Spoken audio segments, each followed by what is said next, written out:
ওরহমতুল্লাহি ওবরাকাতুহু।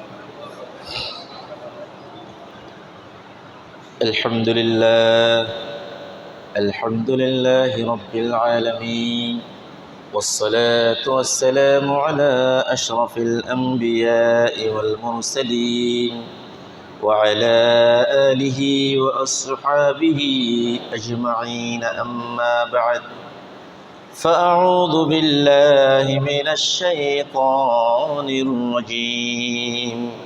بسم الله الرحمن الرحيم. إن الله وملائكته يصلون على النبي يا أيها الذين آمنوا صلوا عليه وسلموا تسليما. صلى الله على سيدنا محمد وآله وأصحابه وسلم. صلى الله على سيدنا محمد وآله وأصحابه وسلم. صلى الله على سيدنا محمد وآله وأصحابه وسلم. رب اشرح لي صدري ويسر لي أمري واحلل عقدة من لساني يفقهوا قولي. سبحانك لا علم لنا إلا ما علمتنا إنك أنت العليم الحكيم. সম্মানিত উলামায়ে কেরাম, পিতৃসমতুল্য দাড়ি পাকা মুরব্বিয়ানে আযম, সর্বস্তরের দিনদার পরহেজগার নামাজি সময়গত আমার সম্মানিত শ্রদ্ধেয় ভাই বন্ধুগণ, রব্বুল আলামিনের দরবারে শুকরিয়া আদায় করছি যে মহান রব্বুল ইজ্জত আজকের এই মোবারকময় দিনে, বরকতময় সময়ে, রহমতপূর্ণ স্থান আল্লাহর ঘরে এসে বসে জুমা পূর্ববর্তী সংক্ষিপ্ত এই আলোচনায় আমাদেরকে অংশগ্রহণ করার সুযোগ, সুস্থতা ও তৌফিক দান করেছেন। সে রব্বুল আলামিনের দরবারে শুকরিয়া আদায় করে প্রাণ খুলে মুহাব্বতের সাথে বলি আলহামদুলিল্লাহ। লক্ষ কোটি তার চেয়ে অধিক দরুদ সালামের হাদিয়া আল্লাহ তাআলা আমাদের সকলের পক্ষ থেকে রহমাতুল আলামিন সৈয়দুল মুরসালিন শফিউল মুযনিবিন মুহাম্মদ রাসূলুল্লাহ সাল্লাল্লাহু আলাইহি ওয়াসাল্লামের নূরানি কদম মুবারকে পৌঁছে দিন। সকলে বলি আল্লাহুম্মা আমিন। আজকে আমরা আমাদের সংক্ষিপ্ত পরিসরে সুনির্দিষ্ট সময়ের ভিতরে ইত্তিবাউদ্দিন ফি জামিই শুউনিল হায়াত, জীবনের প্রত্যেকটি পরিধিতে, প্রত্যেকটি ক্ষেত্রে দ্বীনের অনুসরণের ব্যাপারে কোরআন এবং হাদিস শরীফের আলোকে সংক্ষিপ্ত একটি আমরা আলোচনা রাখার চেষ্টা করব ইনশাআল্লাহ।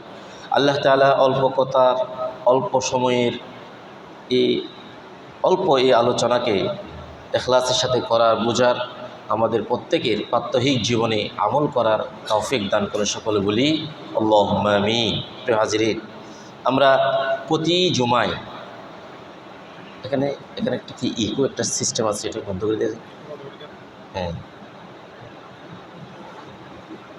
স্বাভাবিক নর্মাল থাকলে ভালো। কোরআনে কারিমের একটা আয়াতে কারিমা আমরা প্রতি জুমায় আমরা স্মরণ করি। খুতবার শুরুতে, প্রারম্ভে আমরা স্মরণ করি, মুযাকারা করি, আমরা একে অপরকে স্মরণ করিয়ে দেই। এই আয়াতে কারিমে আল্লাহ তাআলা বলেছেন, বিসমিল্লাহির রহমানির রহিম, ইয়া আইয়ুহাল্লাযীনা আমানুত্তাকুল্লাহ হাক্কা তুকাতিহি ওয়া লা তামুতুন্না ইল্লা ওয়া আনতুম মুসলিমুন। আল্লাহ তাআলা মুমিনদেরকে বলছেন, হে মুমিনগণ, হে মুমিন নরনারী যারা ঈমান এনেছো, তারা তোমরা পরিপূর্ণ মুসলমান না হওয়ার আগে মৃত্যুবরণ করবে না। অর্থাৎ মৃত্যুর আগে হলেও তোমরা যেন পরিপূর্ণ মুমিন, পরিপূর্ণ মুসলমান হয়ে যাও। ইসলামের একটি শাব্দিক অর্থ আছে। ইসলাম অর্থ শান্তি। ইসলামের একটি শাব্দিক অর্থ আছে, সেখানে সে শাব্দিক অর্থ হচ্ছে কি আত-তাসলিম, আত্মসমর্পণ করা, নিজেকে সমর্পিত করে দেওয়া। এখানে এর অর্থ হচ্ছে তোমরা ইসলামের জন্য তোমার জীবনের সমস্ত কিছুকে পরিপূর্ণতার সাথে উৎসর্গ করার আগ পর্যন্ত তোমরা মৃত্যুর আগে নিজেকে পরিপূর্ণভাবে ইসলামের জন্য সমর্পণ করে দাও। প্রিয় হাজিরিন, আজকে এই জন্য কোরআনে কারিমে আল্লাহ তাআলা মানুষকে মানুষ যাতে এটা স্বীকৃতি দেয়, স্বয়ং রাসূলুল্লাহ সাল্লাল্লাহু আলাইহি ওয়াসাল্লামের মাধ্যমে আল্লাহ তাআলা মানুষকে বলিয়েছেন, তোমরা যেন বলো আমার এই যে নামাজ আমরা পড়তে এখানে এসেছি, আমার নামাজ, আমার কোরবানি, এমনকি আমার জীবন, আমার মৃত্যু, সমস্ত কিছু কার জন্যে? আল্লাহ তাআলা কোরআনে কারিমে বলছেন, হাবিব আপনি বলুন, কুল ইন্না সলাতি ওয়া নুসুকি ওয়া মাহইয়ায়া ওয়া মামাতি লিল্লাহি রাব্বিল আলামিন। হে হাবিব সাল্লাল্লাহু আলাইহি ওয়াসাল্লাম আপনি বলে দিন, নিশ্চয় আমার নামাজ, আমার কুরবানি, আমার জীবন, আমার মরণ সব কিছু কার জন্যে? লিল্লাহি রাব্বিল আলামিন, সমস্ত কিছু আল্লাহর জন্যে। সুতরাং এই দায়িত্বহীন ঘোষণা, দায়িত্বহীন কণ্ঠে এই ঘোষণা যে ব্যক্তি দেবে, তার জীবন চলার শুরু একেবারে ঘুম থেকে উঠে আবার ঘুমানো পর্যন্ত তার জীবনের প্রত্যেকটি পদক্ষেপ সমস্ত কিছু হবে কার দেখানো পথ অনুযায়ী? আল্লাহ এবং তার রাসূলের দেখানো পথ অনুযায়ী। তার জীবন চলার পথে কোনো প্রকার অন্যায়, অবিচার, খারাপি, অশ্লীলতা, পাপাচার, দুর্নীতি, স্বজনপ্রীতি, জুলুম, অত্যাচার, নিপীড়ন, মিথ্যা, গীবত, অহংকার, হিংসা, বিদ্বেষ এগুলি থাকবে না। কারণ এগুলির সাথে ইসলামের সাথে কখনো একসাথে হওয়া সম্ভব নয়। সুতরাং মানুষের এই আয়াতে কারিমা আমরা হাজারোবার পড়েছি, হাজারোবার শুনেছি, আমরা আলোচনা করেছি, কিন্তু এর যে এরকম একটি অর্থ থাকতে পারে, মর্মার্থ থাকতে পারে, এর মানে হলো আমার জীবনের সমস্ত কিছু, আমার ব্যবসা বাণিজ্য, চাকরি বাকরি, লেনদেন, মুআমালাত, মুবাশারাত, বিয়ে শাদী, পরিবার পরিজন, সামাজিক জীবন, পারিবারিক জীবন, রাষ্ট্রীয় জীবন, দাম্পত্য জীবন, সাংসারিক জীবন, আমার অর্থনৈতিক জীবন, সমস্ত কিছু হতে হবে কার দেখানো পথ অনুযায়ী? আল্লাহর দেখানো পথ অনুযায়ী। এখানেই মূলত মূল আজকে সমস্যা হচ্ছে এই জায়গায়।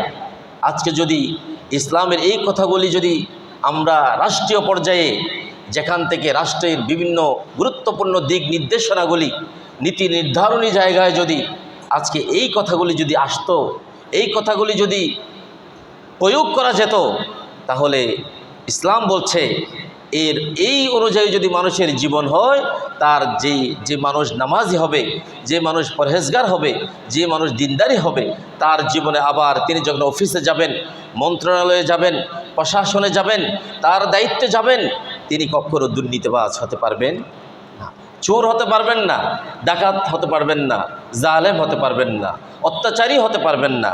আজকে মানুষের ভিতরে এই শিক্ষা দেওয়ার জন্যেই মূলত ইসলাম আমাদের কাছে এসেছে। রাসূলুল্লাহ সাল্লাল্লাহু আলাইহি ওয়াসাল্লাম মানুষের একেবারে নিকৃষ্ট একটি সময়ে মানুষের জীবনকে যখন তিনি পরিশোধিত করছিলেন, একেবারে কয়লাকে যেন পানিতে ধুয়ে, কালো একটি জিনিসকে ধুয়ে মুছে পরিষ্কার পরিচ্ছন্ন করে দেওয়ার মতো সেই পাপিষ্ট সমাজকে যখন তিনি সোনার সমাজে পরিণত করছিলেন, মানুষের কাছে তিনি দায়িত্বহীন ভাষায় একখানা হাদিস শরীফ তিনি বলেছিলেন, قال رسول الله صلى الله عليه وسلم إن أحبكم إلي وأقربكم مني مجلسا يوم القيامة أحاسنكم أخلاقا।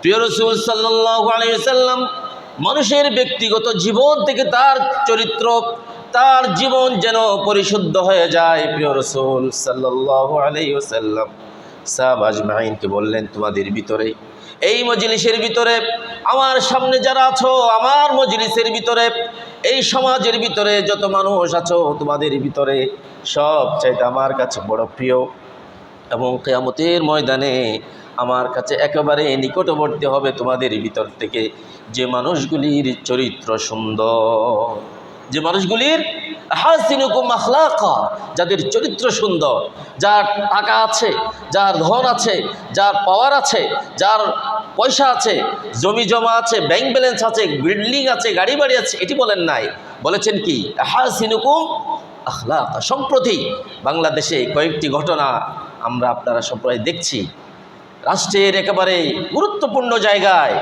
জীবনে অর্জন বলতে নাই এমন কিছু নাই, কিন্তু চারিত্রিক অল্প পদস্খলনের কারণে মুহূর্তের ভিতরে জীবনের সমস্ত কিছু এক নিমিষে ধ্বংস হয়ে গিয়েছে। আছে নাকি নাই বলেন?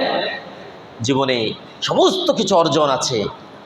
একজন মানুষ সারা জীবন যা কিছু করার জন্য করে সমস্ত অর্জন আছে তার, এভাবে মানুষের ভিতরে একটি সামান্য চারিত্রিক পদস্খলন যখন মানুষের সামনে আসলো, পরিবার বলেন, সমাজ বলেন, রাষ্ট্র বলেন, সামাজিক জীবন থেকে, পারিবারিক জীবন থেকে, সমস্ত জীবন থেকে তিনি যেন একেবারে হারিয়ে গেলেন। তার জীবনে জিল্লতি, অপমান, লাঞ্ছনা, গঞ্ছনা সমস্ত কিছু যেন মুহূর্তের ভিতরে নেমে এসেছে চরিত্রের পদস্খলনের কারণে। এই চরিত্রকে পরিশোধিত করার জন্যে রাসূলুল্লাহ সাল্লাল্লাহু আলাইহি ওয়াসাল্লাম বলেছিলেন, তোমাদের ভিতর থেকে সবচেয়ে আমার কাছে আপন, সবচেয়ে নিকটবর্তী, সবচেয়ে প্রিয় হলো ওই ব্যক্তি যার আহাসিনুকুম আখলাক, যার চরিত্র সুন্দর। সুবহানাল্লাহ। আরেকখানা হাদিস শরীফের ভিতরে রাসূলুল্লাহ সাল্লাল্লাহু আলাইহি ওয়াসাল্লাম বলেছেন, তোমাদের ভিতরে ওই ব্যক্তি উত্তম যে তার স্ত্রীর কাছে উত্তম। কারণ একজন মানুষের কাছে সমাজকে বিভিন্নভাবে ফাঁকি দিতে পারে, কিন্তু তার ঘরের স্ত্রীকে সহজে ফাঁকি দেওয়া অনেক ক্ষেত্রে সহজ হয় না। সুতরাং এই চরিত্রের পরিশোধন করার জন্যে ইসলাম এসেছে। আল্লাহ তাআলা আমাদের চারিত্রিক সকল প্রকার দোষ ত্রুটি ক্ষমা করে দিয়ে একটি উন্নত চরিত্র, উত্তম চরিত্রের অধিকারী হওয়ার মতো তৌফিক, যোগ্যতা আল্লাহ তাআলা আমাদের সকলকে দান করে। সকলে বলি আল্লাহুম্মা আমিন।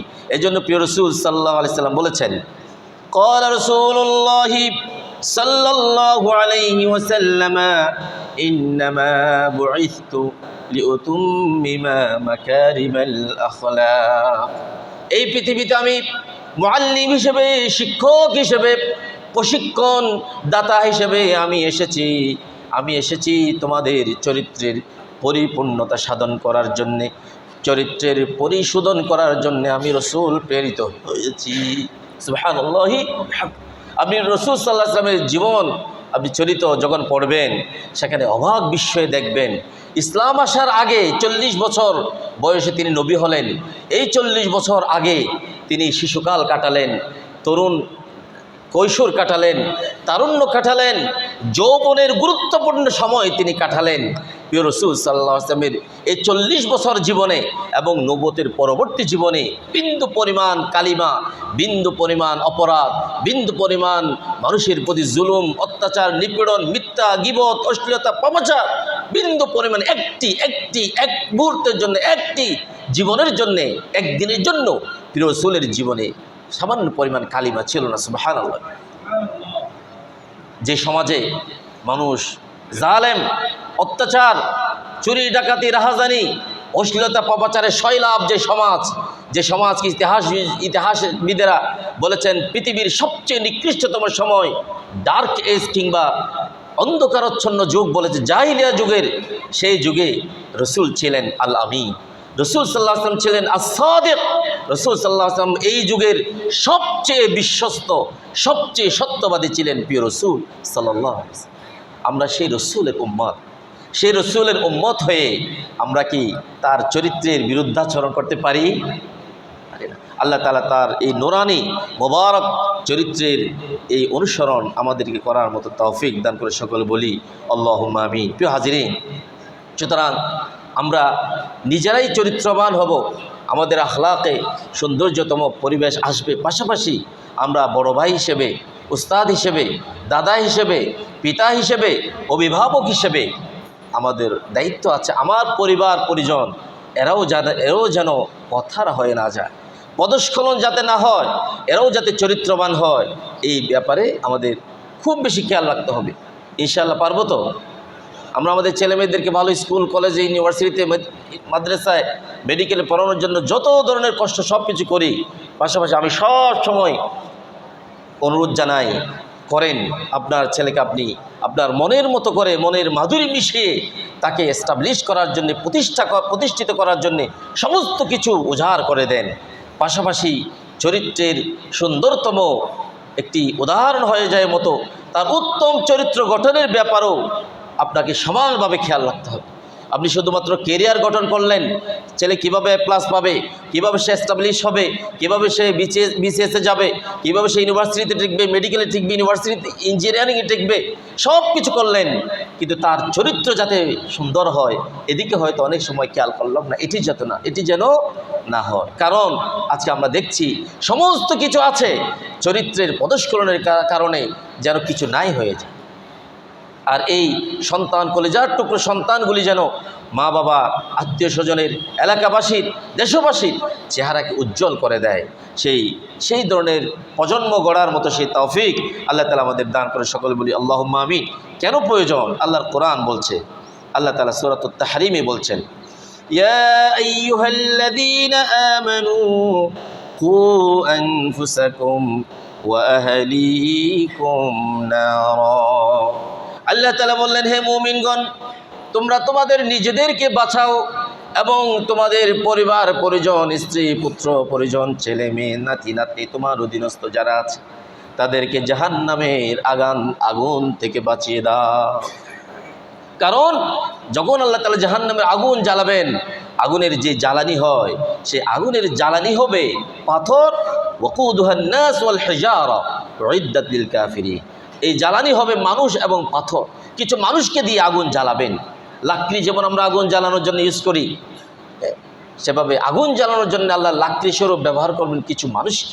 সুতরাং আমরা যেন সেই লাকড়ি হয়ে না যায়, আল্লাহর কাছে সেই প্রচেষ্টা, সেই তৌফিক, সেই দোয়া আমরা করব। আল্লাহ তাআলা আমাদের সেই মহান চরিত্রের অধিকারী হওয়ার, আমাদের সন্তানদের উত্তম চরিত্র গঠন করার জন্য সে প্রচেষ্টা এবং দোয়া আমরা আল্লাহর কাছে করব। আল্লাহ তাআলা আমাদের কবুল করে। সকলে বলি আল্লাহুম্মা আমিন। প্রিয় হাজিরিন, মানুষ যখন ভুলে যায়, এটি বলেই আমরা আমাদের আলোচনা শেষ করব। মানুষ যখন ভুলে যায় আজকে আমি আছি, আজকে আমার সব কিছু আছে, আমরা এখানে সুস্থ আছি বিদায় তো আমরা এখানে আছি নাকি বলেন? আমরা আল্লাহর নিয়ামতের ভিতরে আছি, সুস্থ আছি বিদায় আমরা হেঁটে হেঁটে বা বিভিন্নভাবে আমরা এখানে পরিষ্কার পরিচ্ছন্ন হয়ে এখানে ভালো কাপড় জোবর পরে আমরা মসজিদে এসে একেবারে নীরবে নিবৃত্তে কথা বলছি, শুনছি। আমাদের শরীরের ভিতরে আমাদের ব্লাড সার্কুলেশন, আমাদের অক্সিজেন, আমাদের কার্বন ডাইঅক্সাইড, আমাদের কিডনি, আমাদের ফুসফুস, আমাদের হৃদযন্ত্র, আমাদের সমস্ত কিছু ওকে আছে, বলেন আলহামদুলিল্লাহ বলেন। ওকে আছে বিদায় আমরা এখানে আছি। নিয়ামত কার? আল্লাহ নিয়ামত। এই নিয়ামতগুলি পেয়ে যেন আমরা এগুলিকে সত্যিকারভাবে ব্যবহার করতে পারি। এই নিয়ামতের ভিতর আমরা যেন ভুলে না যাই, আমাদেরকে এখানে যেতে হবে।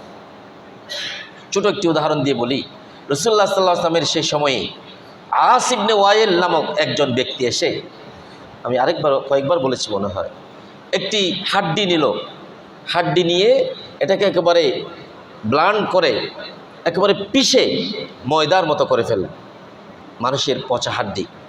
এরপর হাতে নিয়ে সে রাসূলুল্লাহ সাল্লাল্লাহু আলাইহি ওয়াসাল্লামের সামনে এসে এই হাড্ডিগুলি এভাবে দিয়ে উড়িয়ে দিল। এখানে যদি হাড্ডির মেকি করা ময়দার মতো অংশ থাকে, ফু দিয়ে উড়ানো যাবে না, সে এভাবে ফু দিয়ে উড়িয়ে দিল। এরপরে বলল, হে মুহাম্মদ, সবাই বলি সাল্লাল্লাহু আলাইহি ওয়াসাল্লাম, হে নবী, আপনি যে বলছেন এই হাড্ডিকে আবার কিভাবে মানুষ বানাবে? এই তো মানুষ মরে পচে গলে হাড্ডি হইল, এই হাড্ডি তো একেবারে মিকি হয়ে যায়, এই হাড্ডিকে কে বানাবে? আবার সূরা ইয়াসিনের একেবারে শেষের দিকে এসে সে বলছে, কুল ইউহয়িহাল্লাযী, বলছে আনশাহা আউওয়ালা মাররা। আল্লাহ তাআলা বললেন, এটা কি ওয়াহিয়া রমিম, এটা তো পচা হাড্ডি হয়ে গেল, এটা কে বানাবে?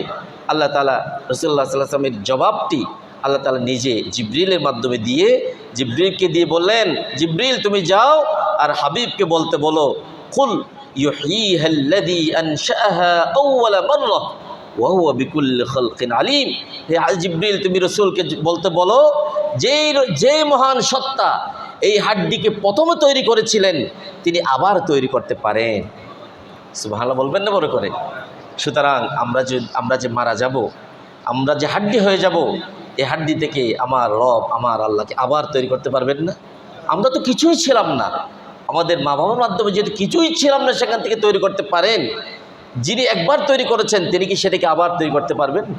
সুতরাং আমরা যে আবার তৈরি হব, আমরা যে আবার আল্লাহর কাছে ওয়া ইলাইহি তুরজাউন, আল্লাহর কাছে আমরা যে আসবো, আমাদেরকে দাঁড়াতে হবে, আমাদের সমস্ত কিছুর ব্যাপারে হিসাব নিকাশ হবে, সেই কথা যদি মানুষের মনে থাকে, তাকে কি মাদ্রাসার কামিল পাস করতে হবে নাকি?